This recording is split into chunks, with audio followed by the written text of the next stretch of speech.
place where I love to be. Look in a book, here's a story for you.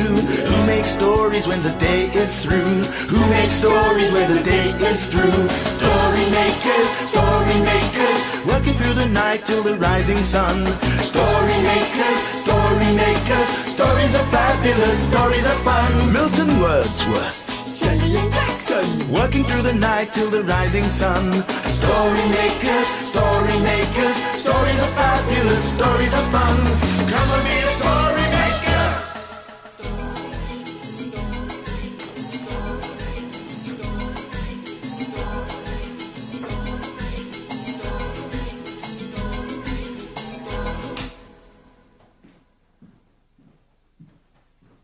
Story makers.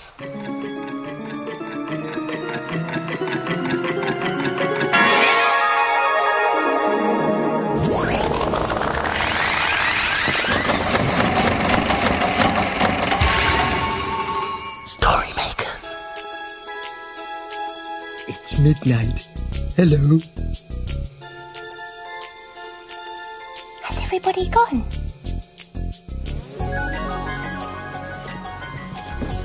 The sun is down, the stars are bright. Story makers come out at night.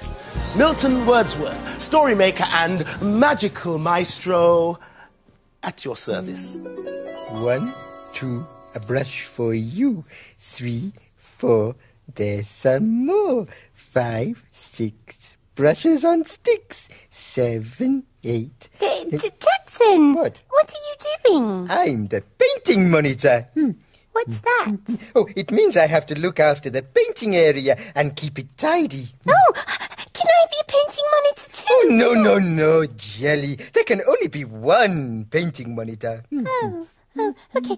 I'll just have a look at these pictures over here. Oh, this is a nice doggy. Oh, no, you can't look at those. I've tidied them away. Oh, I just wanted to have a look. Well, you can't. I can. Can't. Let me see this picture. Perfect. But I wanted to have that picture. So did I. No, I did. A fine hound. Perfect for a story. Now, are you ready to help me make a story? Remember the magic words. Imagine a story.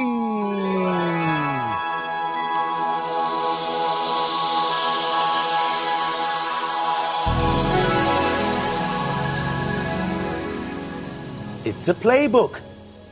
And the story's called Our Dog. In the front room, ready to go, waiting for her walk.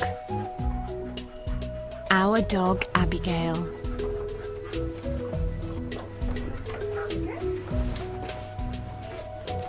Out of the door, leaving the house, pulling me along.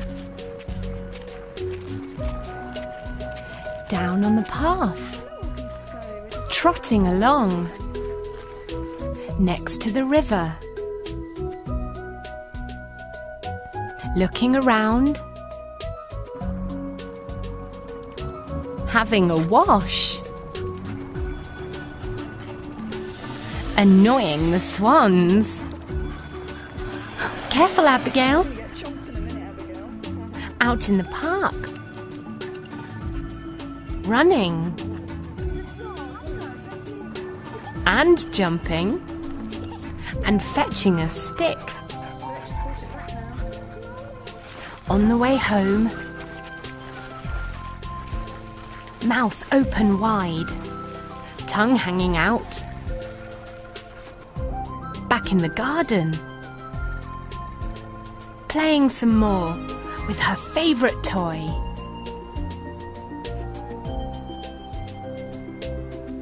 Dinner is served. First drink some water, then eat some nice food. Tickle her tummy and take her to bed. Chewing her toy, our dog Abigail. Oh, Milton, it's very important that you look after your pets properly, isn't it? That's right, my little jelly bean. And you know that Jackson looks after the paints and things? Yes, that's right. I'm the painting monitor. And I was wondering if I could look after the things here. I could be the toy and the brick monitor. Oh, yes, indeed. It's very important that someone takes care of all these things. Yes, I'll be the best monitor in the whole world. If I could just work out how all these things fit together. Wait a minute. This piece of the jigsaw reminds me of an old story from a country called India. Oh, what story's that? I'll show you. Are you ready to join in with the magic words? Can you remember what they are? That's right. Imagine, imagine, imagine a story.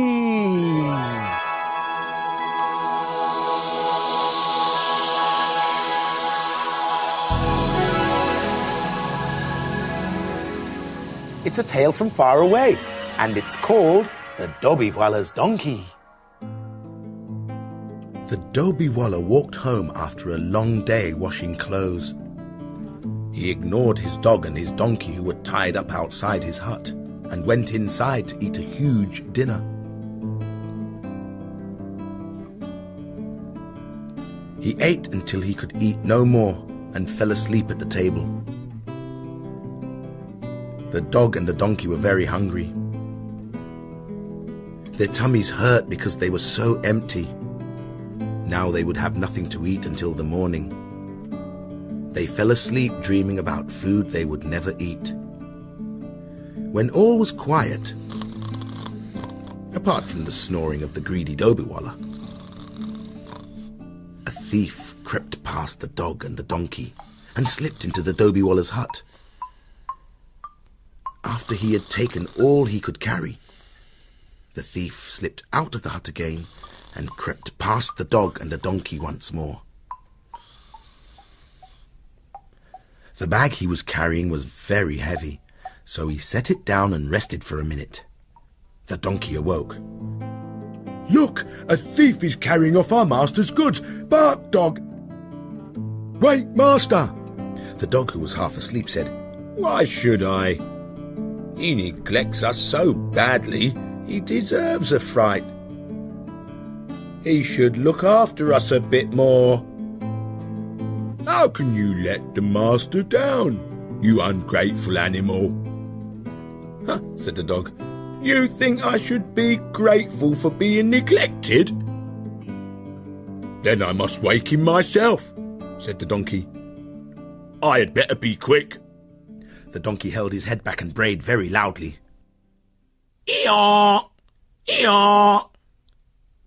Eeyaw! Eeyaw!" The great noise made the thief jump. "That silly creature will wake up the whole neighbourhood. Better get out of here." The dobhiwallah awoke a second later. "That stupid donkey, he's ruined my sleep. I'll teach him not to bray in the middle of the night." He was just about to strike the donkey with his stick when he noticed a thief running off into the distance. Off he dashed to try and catch him. On the table in the hut was the dobhiwallah's half-eaten dinner. The dog and the donkey would not go hungry after all. Oh, the poor dog and the donkey. The master didn't look after them properly, did he? No, not like I look after the paint. Or I look after the bricks and the toys. Well, I must say you've both done a very good job. And you deserve a treat. What's that? Oh, that's candy floss. You get that at the fair, don't you, Milton? That's right. And I think that's where we should go for the next story. Woo! The fair! Great! Ooh, a story about a fair. Are you ready with your imagination? Ready? Imagine, imagine, imagine a story.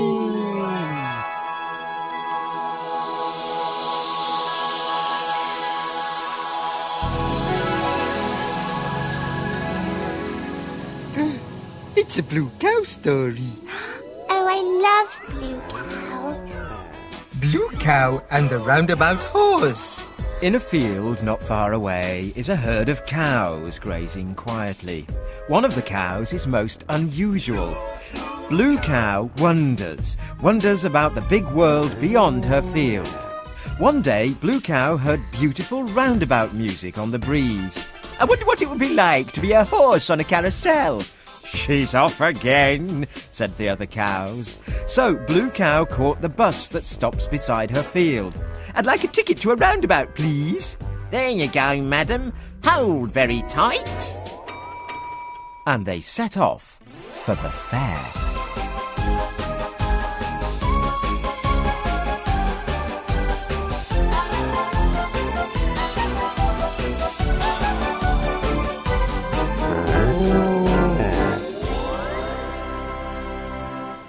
And then they arrived.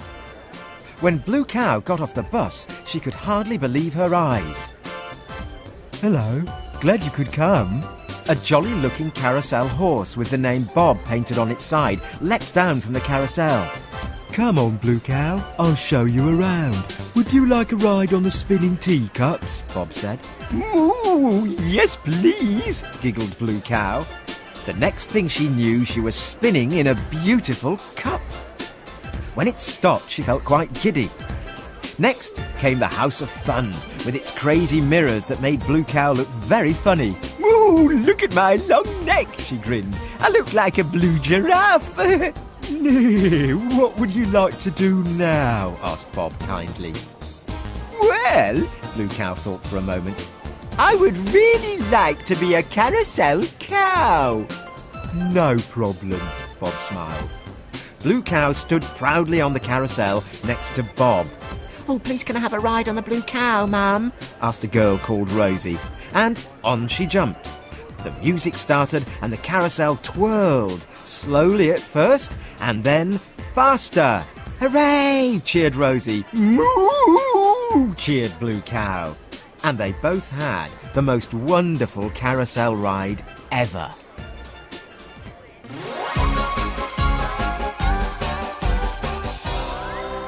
You'll never guess where I've been. Where have you been? I've been to the fair and I was a carousel cow. Everyone knows cows can't go to the fair. But we know they can, don't we? Yes, we do know, don't we? She could do anything if she imagined hard enough. Yes. But look. Oh, it's nearly morning. The children will soon be here. Indeed. The dawn is upon us. The morning is nigh. We've made our stories, and we bid you goodbye.